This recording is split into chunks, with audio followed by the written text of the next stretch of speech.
I had missed this, even though, believe it or not, this was on my website, and I did not notice the dates were different. Charles Branham actually went to prison for this. More than once, even. Yeah. Well, he went to jail once, but he actually went to the state prison for this. Right? And it was 3 years later.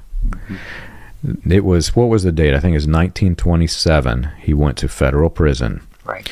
So we're talking about a 3-year span of government investigation into the Jeffersonville liquor ring that William Branham and Charles Branham are participating in.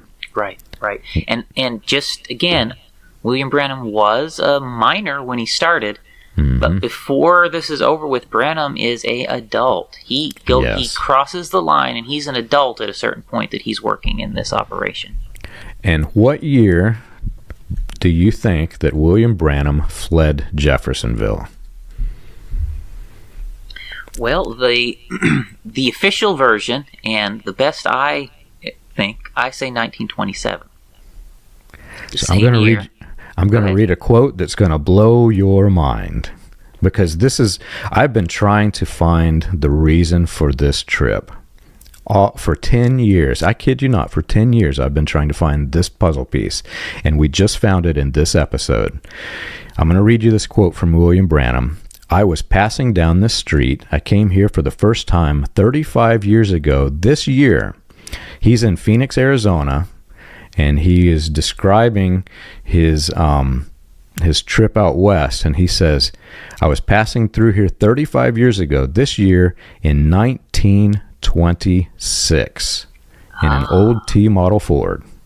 1926. Now, that doesn't mean that he left Jeffersonville in 1926. That means he was in Phoenix in 1926.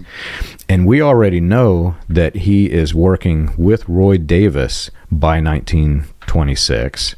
Sure seems that way. So it looks very much like the Klan raided Jeffersonville. At some point after this, William Branham changes his birth year. He basically decreases his year by 2 years to become 14 instead of 16. He starts working with Roy Davis and the Indiana Klan and, the Davis Klan, etc. And then changes so at the early part of his life, he's changing the date backwards. So he's basically subtracting 2 years off of his life. Then, to cover this up, he claims that his ministry starts about 1931, 32, something like this. Yeah, 32, 33, somewhere. He's a little vague about it, but it's way after 1926. So right. He is literally, we know that he is in the ministry with Davis, and he's touring with Roy Davis, the Imperial Chaplain, Caleb Ridley. Mm-hmm. He literally goes in bed with the Klan to escape prosecution. Right. And so, as we look at it, there's something unusual that happens there. And I think I've alluded to this before in another episode where we looked at this. It seems like William Branham, in a sense, changes sides here. This event where he's shot in both legs, the Klan comes and pays his hospital bill. It's some big catalyst in his life, a moment where something really changes in his life. And it seems like when you come out to the other side of this, again, we don't necessarily understand the how or the why. He ends up working, like you said, with these high-ranking members of the Ku Klux Klan. Did they take him under his wing and say, "Oh, we're sorry, we shot you. Come, we'll help you"? Was he with them all along? Was he on their side the day? We don't exactly know, but something happens after this event where the shooting, he's shot, where his dad goes to jail, and he has a reason to run from the law because he was certainly involved in crime, right? Crime he should have went to jail for. Something happens, and he starts working with these Klan figures and leaves the state of Indiana. Yeah.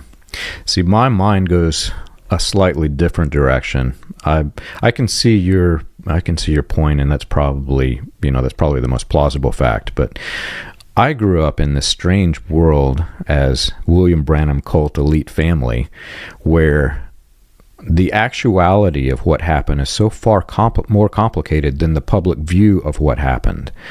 Whenever my family gave a public presence, there was always so much more going on behind the scenes that you could literally say any one of the spider web of trails of actual truth and only give partial truth. Roy Davis, this was a man who was a criminal. We have an extensive criminal record history of him. The Klan was, in the public, was opposed to liquor, was opposed to the mob. They're fully disconnected, and they were vigilantes against this sort of thing. Right. The rank and file was anti-liquor. Right. Right. But you've got this weird scenario. Davis is a criminal. He's basically against every value that the vigilantes were trying to stop. Exactly. He was personally opposed to prohibition. Right. He supported liquor, Davis.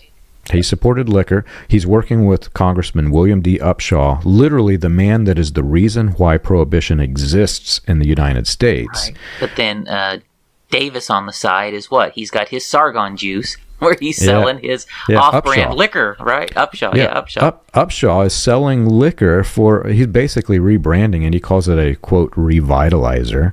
Yeah. But it's a liquor, right? So these men, they did not hold to their core values. And even in Indiana, D.C. Stevenson, we talked about the Grand Dragon before.